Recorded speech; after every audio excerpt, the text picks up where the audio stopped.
Now, the greatest radio shows of all time. Suspense. The Shadow Node. Washington calling David Harding, Counter Spy. Classic radio theater. The Great-Gildersleeve. Fibber McGee and Molly. Dragnet. Gunsmoke. The Lone Ranger. Now, step back into our time machine with your host, Wyatt Cox. Good evening, friends of the Inner Sanctum. This hour, we're going to go back to the very first spin-off show. As you know, Fibber McGee and Molly had been around for a number of years, and they had a character by the name of Throckmorton P. Gildersleeve. Well, he would become the Great-Gildersleeve in a very successful spin-off, and that was the Great-Gildersleeve. This episode from January 14th, 1945, as Gildy tries to get out of a suit. Kraft presents the Great-Gildersleeve.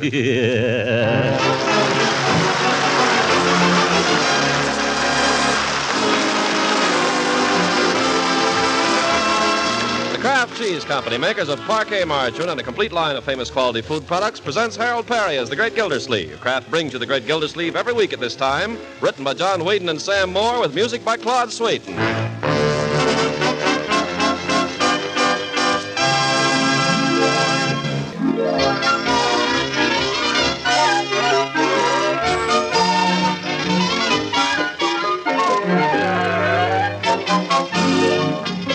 Now let's join the Great Gildersleeve, who still has a breach of promise suit dangling over his head. In addition, he's just sent off a check to the Department of Internal Revenue, so he's feeling doubly depressed. We find him now sitting glumly in his parlor, chewing a cigar as Bertie enters. Lunch nearly ready, Bertie? Yes, sir. I just thought I'd straighten up the living room a little. Oh, well, don't pick up those comic books, Bertie. Just leave them on the floor. They've been there all morning, Mr. Gildersleeve. I know, Leroy skipped out early. But if you don't leave them for him to pick up, how is he ever going to learn? I've been trying that system for quite a while now, but it don't seem to catch on. Well, I'll speak to him when he comes in. Just leave everything as is. The skates, too? Skates, too. I don't understand that boy. He seems to have the instincts of a pig. He's just a boy, Mr. Gildersleeve. You got to expect him to act like a pig for a few more years. Yeah, that's probably one of his little friends, too. Tell him to go away, Bertie. Yes, I'll get rid of him. Leroy and... Oh, excuse me, Judge. Morning, Bertie. Gildersleeve in? Yes, he is, Judge, but he's feeling kind of mean. Well, I gotta see him anyway. Morning, Throckmorton. Hello, Judge. Take off your coat. Have a chair. Thank you. Well, have you done anything? Well, yes and no. I did a little reading up on breach of promise last night. Oh, that's nice. Did you find out anything? Well, I found one thing, but the... Dirty guy! You dirty guy! Leroy, what's the matter? Oh, he's got a bloody nose. That's what's the matter. He's a dirty guy! You got a handkerchief, Judge? You got one? Come here, Leroy. Wipe your nose. I'll kill that dirty guy! Try not to dribble on the rug, my boy. Okay. Now, I've told you not to get into fights, young man. Who beat you up? Nobody. It was a try. What were you fighting about? About you. About me? Yeah, I was sticking up for you.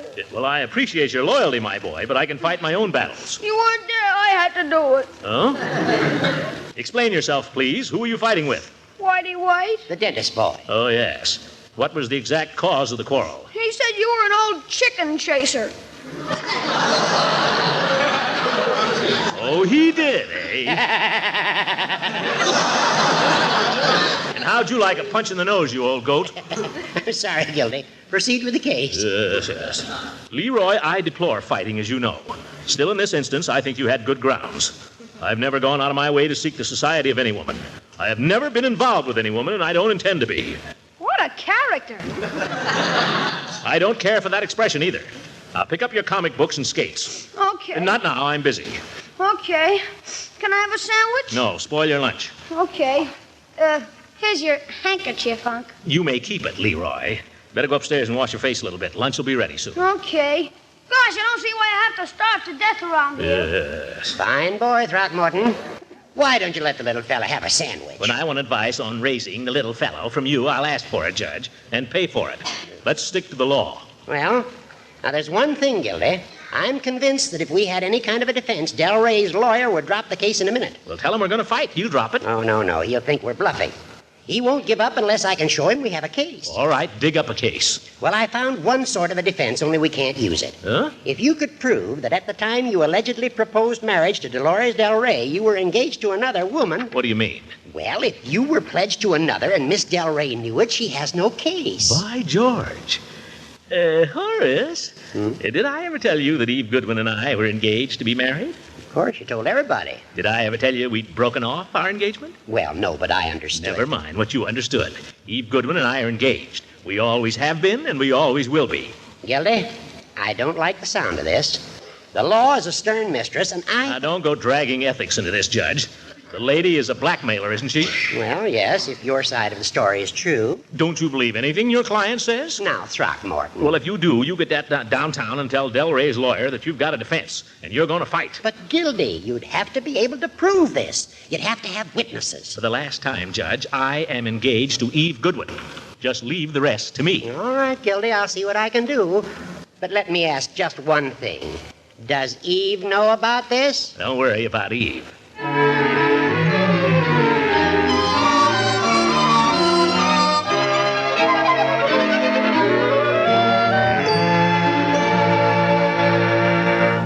Have you children finished your lunch? I want to talk to you. I'm all done. Marge didn't eat a thing. She's thinking about her boyfriend. She just wants to live on nothing but love. That'll do, Leroy. Love! Oh, shut up. Marjorie, where are you going? I don't care to sit here and be insulted by a drip. She wants to go someplace and let a drip make love to her. Leroy. Marjorie, wait a minute. I want to talk to you both about something important. Is it about being neat, picking up stuff? No, but have you... I'll do it right after lunch. More tapioca, Mr. Gildersleeve? No, thank you, Bertie. Bertie, perhaps you'd better stay and listen to what I have to say to the children. Yes, sir. More tapioca, Leroy? No, thanks. Shoot, Unc, I gotta get going. So do I. All right. Now, as you all know, I'm engaged to marry Miss Goodwin. What? Oh, my goodness. What did you say, Uncle Mort? I simply made a reference to my fiancée. Mr. Gildersleeve, you sure is a hard man to keep track of. Let's not be silly about this. I told all of you last spring that I was engaged to Miss Eve Goodwin. Yes, sir, but it seems we ain't seen much of her recently. I thought she gave you the air. Nothing of the kind, Leroy. She's very devoted to me, as I am to her. Love! Leroy! Just kidding, Unc. Yeah, well, cut it out. I want all of you to understand that I'm still engaged to Miss Goodwin, that I've been engaged to her all the time. Well, I don't know how it happened, but I think it's wonderful, Unky. I hope you'll be very happy. Huh? When are you going to get married? Oh, it's nothing like that. I mean, nothing immediate. This is too deep for me, Mr. Gildersleeve. Same here. Is or is you ain't engaged to Miss Goodwin? I am. And if anybody should ask you, Leroy, you tell them so. I'll answer, Mr. Gildersleeve. Gildersleeve, President. Oh, yes, Judge, just a minute. Judge Hooker's on the phone. Thank you, Bertie. Hello, Judge. Well, no, I haven't had a chance to see her yet. Well, I was going to do it just as soon... Oh, my goodness. You're right. I better do it before anybody else gets to her. Where's my hat? Holy smoke, what's the rush? Got to see my fiancée right away. What for? Got to tell her something. I mean, ask her something. Oh, pick up those skates, Leroy, before I get back here.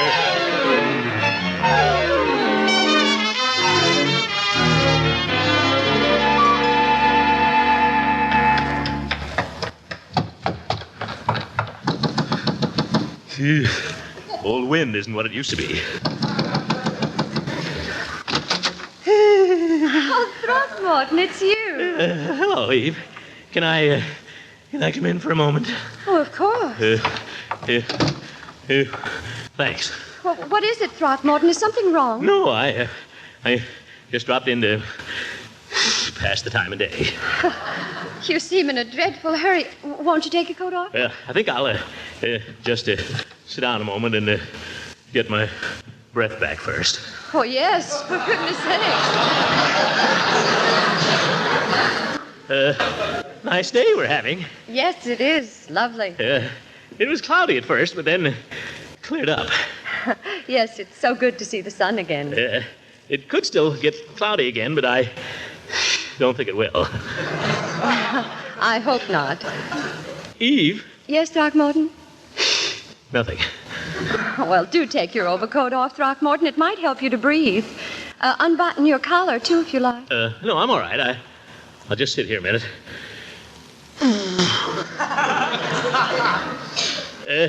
That new picture you got there over on the mantel? Oh, no, that picture's been there all the time. Thought maybe it was new. Looks purpler. Eve. Yes? Nothing. Is something on your mind, Throckmorton? No, really. I can tell. Come on, what is it? Honest, Eve, I just happened to be passing by, and I thought, well, I'll just drop in and see Eve a minute. Well, I'm glad you did. But I have a parent-teachers meeting very shortly, so if you have anything to tell me... Well, you won't get sore. Throckmorton, you're such a child. This seems just like old times. Yeah, it does, doesn't it? Yeah, those were the days. Hey, Eve, what do you say we get engaged again? Are you serious? Serious. This is a matter of life and death. I thought it was sudden the first time, but this... Somebody at the door. Yes, a friend is calling for me. I've got to go. No, wait, Eve. But my meeting, Throckmorton... Let her wait a second. Look, we could pretend our engagement has never been broken. We could pretend we've been engaged all the time. We just put off the wedding, that's all. Why not? Well, I can think of several reasons, but one of them is that I have to go now. Oh, darn the Parent-Teacher Association. Wait. Throckmorton, please. Eve, this is mighty important. You don't understand. We wouldn't have to get married or anything. We wouldn't even be engaged, really. Well, what would be the point? Yeah, well, I'll explain later. Will you do it? Will you, Eve? We'd only be pretending. How about it? I'm sorry, Throckmorton. That would be living a lie. Come in. Oh, nuts. Do you mind if I use your telephone then? Not at all. Evie, darling, come along. We'll have to hurry if we're going to get to Coots Mill before sundown. Be right there, just as soon as I get my things on. Oh, parent-teachers meeting, eh? It happens that he's a parent and I'm a teacher.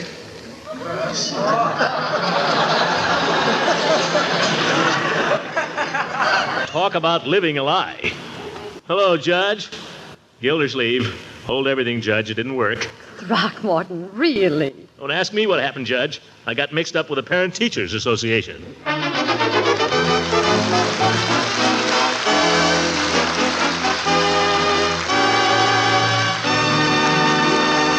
Great Gildersleeve will be with us again in just a few seconds. January 14th, 1945, The Great Gildersleeve on Classic Radio Theater. Thanks for tuning in to Classic Radio Theater on your favorite station. From January 14th, 1945, Harold Peary is The Great Gildersleeve.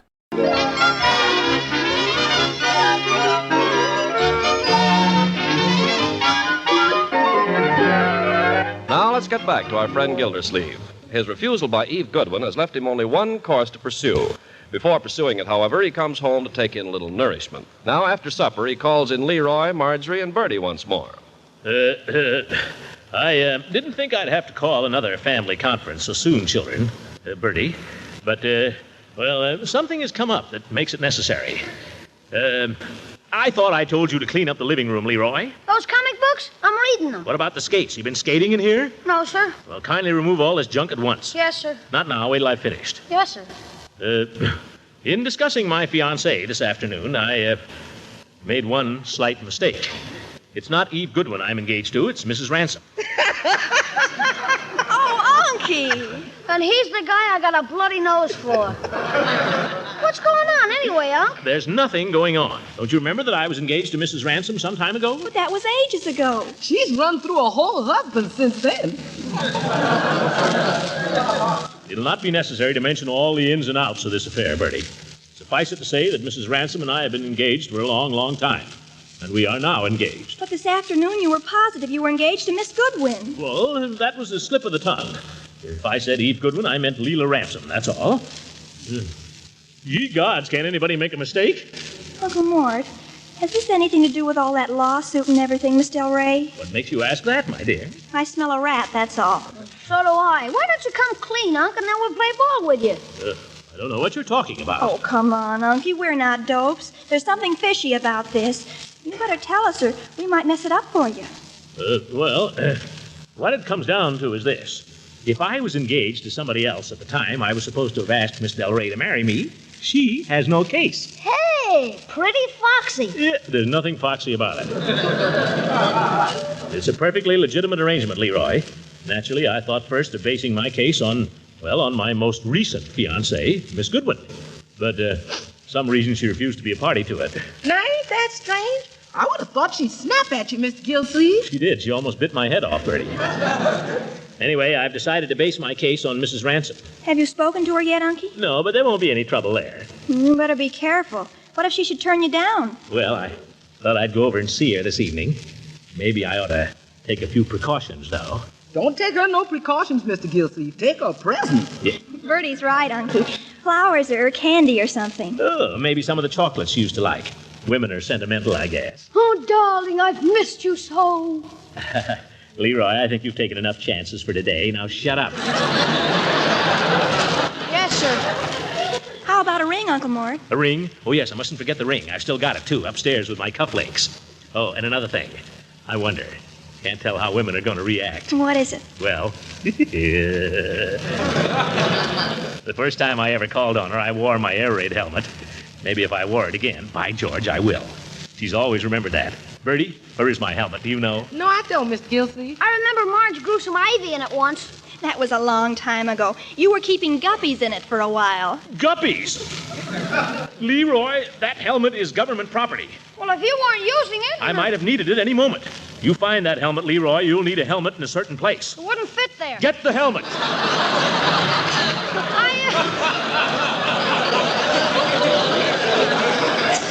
think I know where it is, Unc. I'm sure I can find it.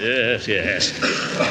Well, what do you think, Marjorie, with the ring and the candy and the helmet? You'll do all right, Uncle Mort, if you'll be nice. Oh, I'll be diplomatic. You're the man that can do it. Oh, thank you, Bertie. Here's your helmet, Unc. Yeah. Is it clean, Leroy? Sure it's clean. Gosh, guppies are just about the cleanest fish there is.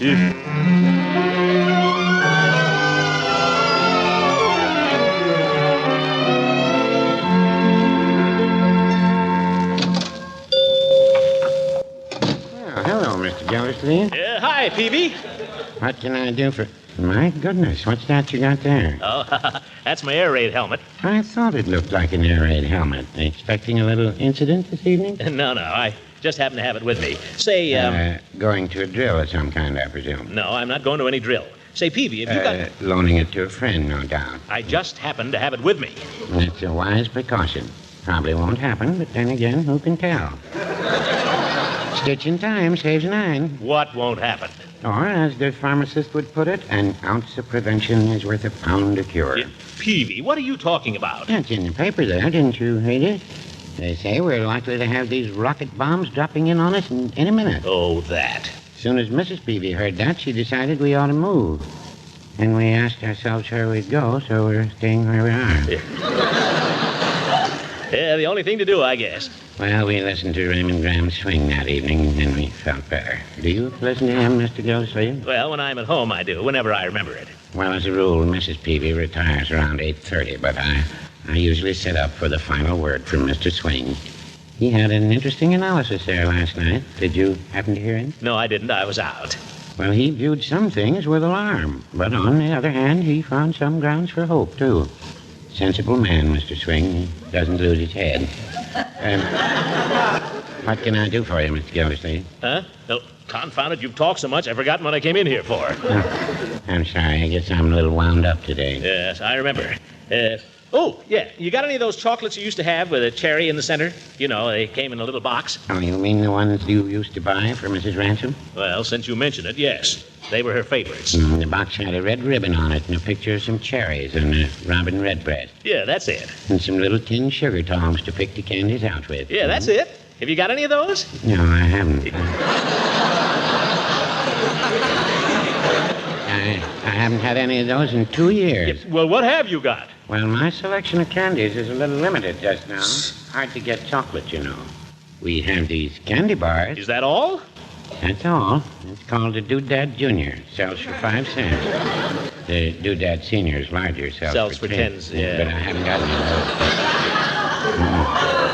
those. Doodad Junior. What kind of candy is that to give a lady? It's guaranteed harmless. No, that's all you got. Give me a half a dozen of those. Oh, I'm sorry, Mr. Gildersleeve. I can only allow 1 to a customer. What? 1 doodad? I'm sorry. It's in the interest of national defense. Yeah, all right. There you are. That the cup? No, I'll take it the way it is, in the interest of national defense.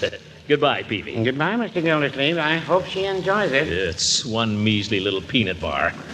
Doodad, a man's got to be a regular Casanova to get anywhere these days. Oh, Gildersleeve with another plot, don't you know? January 14th, 1945, Harold Peary is the great Gildersleeve. Harold Peary did himself out of this role, you know that. He signed a contract with CBS. Kraft decided not to move the Gildersleeve show over there. He did a one-season show there, and that was it. Harold Peary, the great Gildersleeve, as classic radio theater continues on your favorite radio station. Oh, come on, I hate you. You have no right to speak to me. You're stupid, you're evil. You believe in your God, guns, and gold. You shouldn't have the right to vote. We must fix this disgusting country now. We want socialism now. Whoa there, little fella. Our U.S. Constitution protects your right to say these things, even if they are drivel. Our founders believed in our inalienable rights granted by God, not some mafia. Our Bill of Rights protects your personal freedoms, your absolute right to speak to others, whether loving and kind or hateful and stupid. Utopia doesn't exist. It only destroys. Millions of innocents slaughtered by the communists in Cambodia, China, and the Union of Soviet Socialist Republics. And millions of people were gassed by Hitler's National Socialist Party. Where do you stand? Help us save the Constitution and restore our American dream. Go to SaveMyFreedom.com. That's SaveMyFreedom.com. Brought to you by the American Media Council.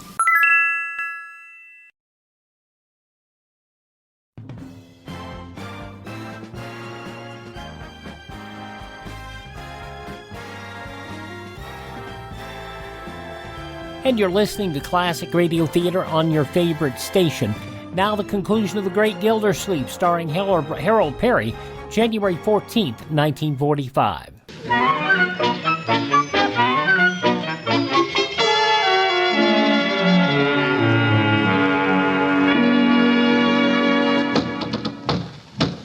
Uh-oh, gotta get my helmet on here.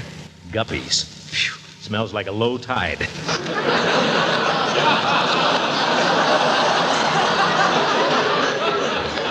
Oh, well, anything for a joke.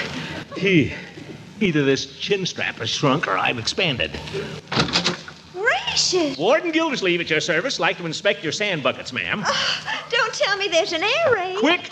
Pull down your shades and turn out the lights. Throckmorton. Yeah. Don't worry, Leela. Just a little private alert. Well, I don't think it's very nice you coming over here in your helmet and all, scanning a girl. Well, I thought you'd think it was cute. Oh, silly, I'm only teasing. What's this all about? Nothing.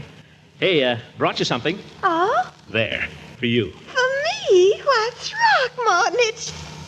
Oh, it's peanuts. Don't you like peanuts? Down where I come from, they feed them to hogs. Hogs, eh? Well, I tried to get chocolate. Oh, that's all right. It isn't the gift anyway. It's the thought behind it. Yeah, that's right. It's the thought behind it. What was the thought behind it, Throckmorton? Huh? Never mind. Do take off your helmet before it strangles you and come in and sit down. Oh, thanks. You know, Leela, I've been thinking. Have you, Throckmorton? Yeah, I've been thinking. You remember New Year's Eve when you were saying about how we used to be engaged and what fun we had and all that? Those were the days. Hey, Leela? Did I say that? Sure you did. You were talking about the first time you ever met me. It was during a blackout. I came over here with my air raid helmet and my flashlight, and you took a shine to me right off. Remember? It's funny. New Year's Eve is just a blur to me now. There's only one thing I remember very distinctly. Oh, what's that? When that man handed you a summons for breach of promise. Now, Leela, I don't want you to get the wrong idea about that. The whole thing was a mistake. Yours or hers? There was nothing in it, really. Nothing. It's all been settled. That is practically. Well, I'm glad to hear it. I'd hate to think of a man I'd once been engaged to being mixed up in any nasty old lawsuit. I don't know what I'd say to people. Leela? Yes? Nothing. Say, how would you like it if I was to sing for you, huh? Speak to me of love. Oh, Throckmorton. I'll sing and you play the piano. Not right now. I'm really not in the mood. Not in the mood? No. Let's just sit here and talk, shall we? Leela, what's happened? I don't know, Throckmorton. It's just life, I guess. Or maybe I'm growing up or something. But I've been thinking, too. You? I know. You think I'm just a silly little thing without a thought in a pretty head, but you're wrong. Oh, I never said that, Leela. Gosh, you have some wonderful thoughts. No, that's not true either. But there's one thing I've decided. It's about life. What's that? I've decided that love isn't everything. You know, it's funny you saying that, because I've just about decided the same thing. Have you, Throckmorton? You're darn right. Love can be a great big nuisance. I read in a book once that lovers can never be true friends. Do you believe that, Throckmorton? Oh, absolutely. Let's always be friends, Leela. I've always been a friend of yours. Do you mean that? Of course I do. Are you a friend of mine right now? Of course I am. Leela, would you do a friend a favor if he asked you? You know I would. Would you be engaged to me again? Engaged? But you just said that... Oh, don't worry. There won't be any love in it or anything like that. We wouldn't even get married or anything. Just be a friendly understanding. Just a friendly understanding. Yeah. I'd give you back your ring, and we'd just pretend that our engagement had never been broken. Simple? Why, yes, but how long would this friendly understanding have to last? Well, till this lawsuit blows over. Now, don't be offended. You mean to tell me... I didn't mean to tell you, but that's the way it is. Now, Leela, don't be offended, please. I'm not offended. You're not? Oh, will you do it then, as a favor to a friend? I wouldn't be a very good friend if I refused, would I? Well, Leela, you're true blue, by George. Yeah, some people do you a favor, and they tell you they have to go to a parent-teacher meeting. Now, don't go away. I got a ring right here in my pocket somewhere. The ring. There. Other finger, Throckmorton. Oh. Now, wait a minute. This doesn't mean anything, you know. I understand. And you don't mind? Why should I? After all, it's just a friendly understanding. Women are funny. Just the same, I can't help thinking of the first time you put this ring on my finger. You were so darling then. What do you mean, I was darling then? And after you put the ring on my finger, you kissed it. And then you kissed my hand, and then my arm, and then my shoulder. You were so impetuous in those days. I still am. Throckmorton, let go. Oh, Leela, just a little kiss. No. Come on, just one. Hey, where are you going? I'm afraid I'll have to ask you to leave now, Throckmorton. Leela, don't get sore. Just a little kiss. We had a friendly understanding, Throckmorton, but that was not part of it. Here's your overcoat. Leela, if we're supposed to be engaged, we have to keep up appearances, you know. You may kiss me in public, Throckmorton, but not in private. What? Oh, no, Leela. You've forgotten about our engagement. It means nothing, remember? Absolutely nothing. That's the trouble with women. They're so literal-minded. You forgot your hat. Oh! Gee. Gosh, if anybody saw us now, they'd think we were married.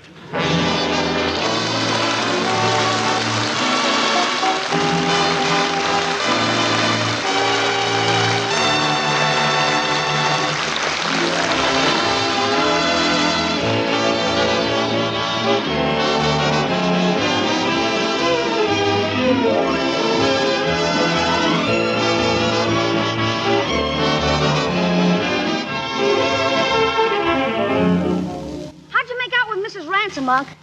We had a very satisfactory interview. She went for it, huh? We had a satisfactory interview. I guess she kind of liked the idea, huh? She threw me out of the house. Now go to bed. What a character. Good night, everybody. Yeah.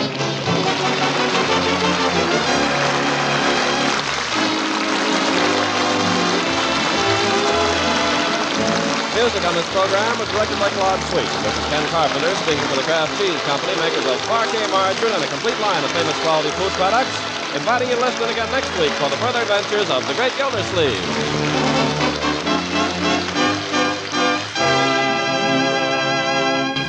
January 14th, 1945, The Great Gildersleeve on Classic Radio Theater. Now on Classic Radio Theater, another episode of the soap opera Claudia. This was sponsored by Coca-Cola. It was originally broadcast January 14th, 1948.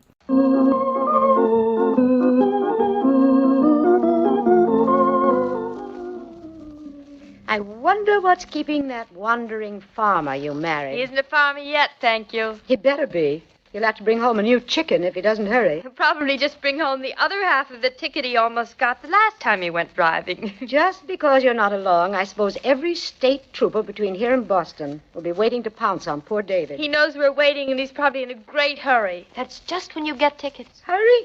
He's probably dawdling along, pretending he's driving a tractor.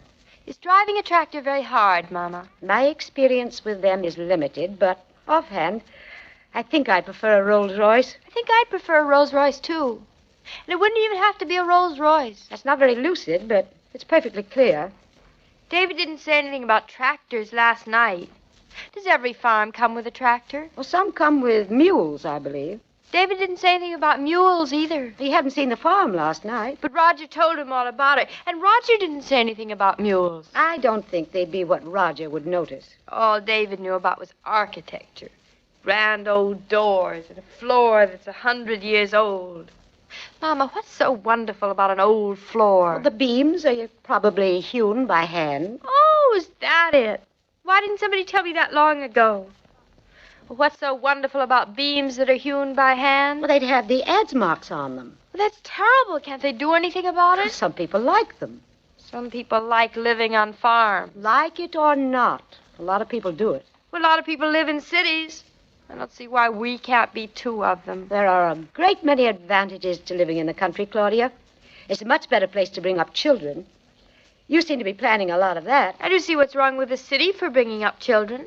I was brought up in the city. Then there's a feeling of permanence, a pride of knowing where you belong, the dignity of owning the land you walk on, and the satisfaction of putting back into the earth more than you take out. You're a fine one to talk. If it's so grand, why didn't you try it yourself? I might have. You mean you and Father... We talked about it. Do you really think you know everything anyone ever talked about? I would if they talked about it to me. You're very lucky to have a husband who talks to you about anything at all. Some men would have just bought the farm and told their wives about it the day before they moved in. David couldn't do that. He hasn't even seen the farm. He has now. I hope he had a good time. I hope he won't be terribly disappointed. If he's disappointed in this one, I'm sure there'll be another. Another? I understand that most of the country around there is covered with farms. Oh, I hope he won't be terribly upset if this one isn't what he thought it was going to be. At least he'll know enough to be disappointed. You don't know how most men get about houses. Nobody told me that either. They think houses are something they were born knowing about, like pocket knives or how to whistle. I can whistle, too. I know, I taught you. Thanks. Most men buy a house, and then after they've carefully installed their family in it, they get the idea that they could have built it much better than it was built in the first place. That must be a lot of fun. They proceed to treat the house as though they hate it. They rip everything apart and try to start all over again from the beginning. Oh, David wouldn't do that.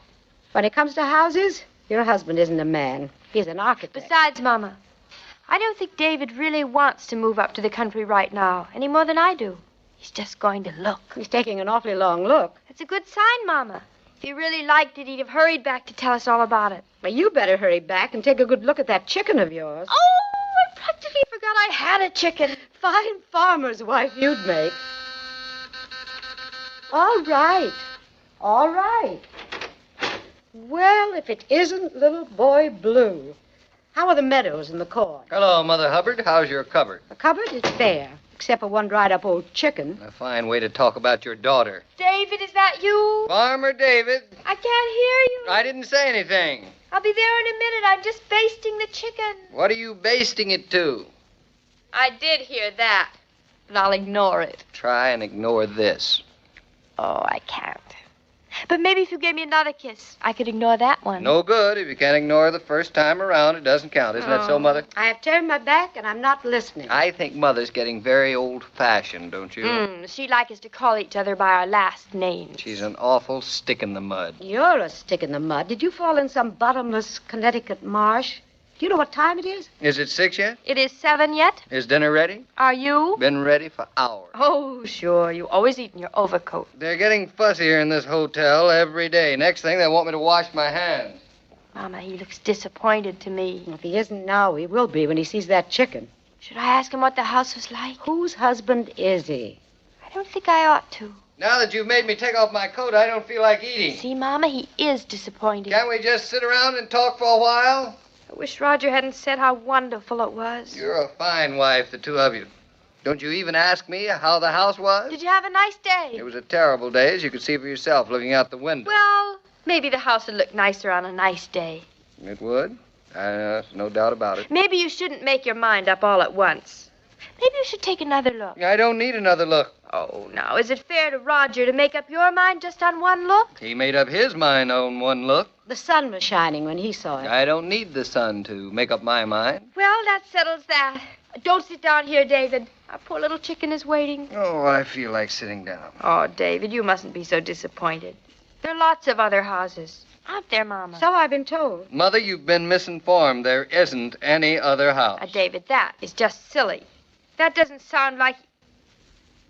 You mean you like it? Something of the sort. I think I'll sit down, too. Tell us about it, David. It isn't just liking it, Claudia. It's something beyond that. It's a feeling I got when I saw it. Perhaps the same sort of feeling I had that day I took the cinder out of your eye. The feeling that this is the way things are going to be. Without any warning at all, suddenly I could see everything. But, David, I was me, and this is only a house. Tell us more about the house, David. It's a pure salt box. We don't have to go all the way to Connecticut to get a salt box. We can have one right here. Well, they call them that because they resemble old-fashioned salt boxes. Oh. This house was built around 1760. Not all of it, of course, but the main part, the salt box. I like the name, salt box. It's cute. It isn't cute. It's the valid appellation for that particular type of architecture. One side of the roof is longer than the other. Why? I don't know exactly why. Sounds a little lopsided to me. I don't know that I think it's such a good idea. It's been good enough for the last 190 years, practically. Well, they're charming sometimes. This house is, it's more than charming, Mother. You can look at it and feel very close to the people who built it. You can see how hard it was for them to build at all. We'd say they had nothing to build with, and yet they built more than just a shelter. It has a line, and grace, and dignity. Does it have much land? Land? Only about 80 acres. 80 acres? That's an awful lot, isn't it? Or is it? How big is an acre? There are 640 acres to the mile, the square mile, that is. 640? Is that a lot? That's a lot. This is about 1/8 of that. It's about as big as 10 big city blocks. 10 blocks? David, that's tremendous. It's a farm, Claudia, not a window box. And what land?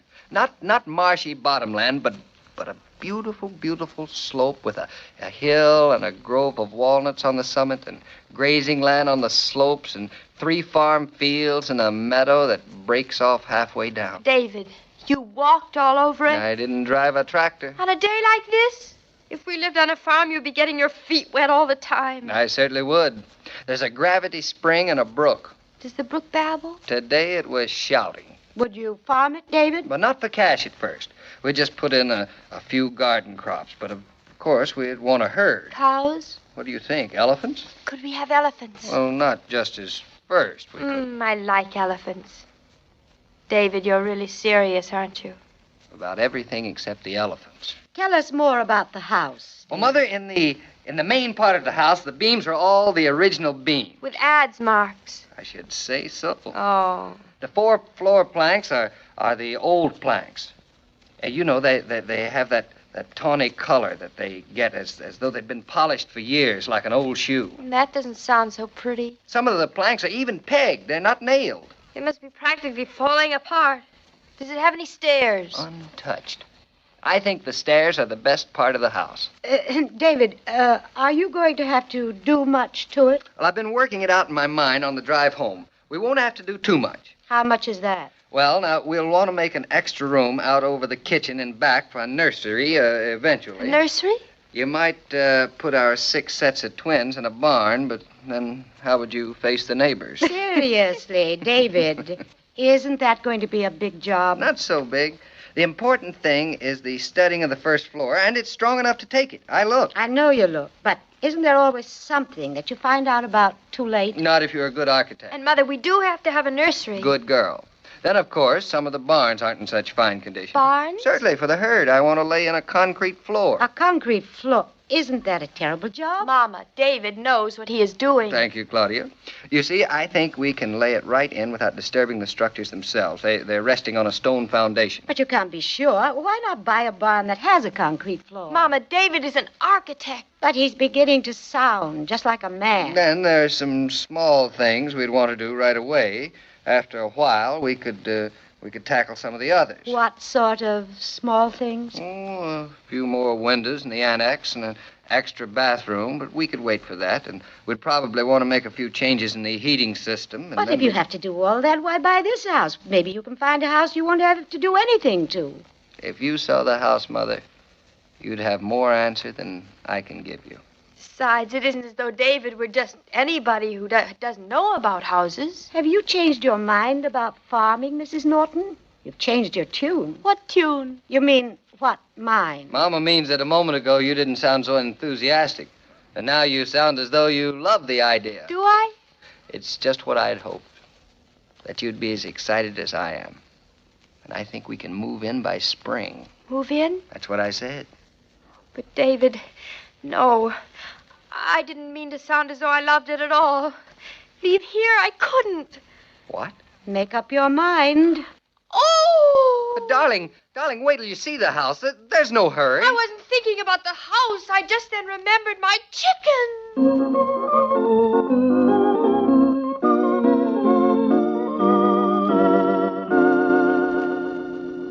From January 14th, 1948, Claudia on Classic Radio Theater. Thank you so much for making us a part of your day.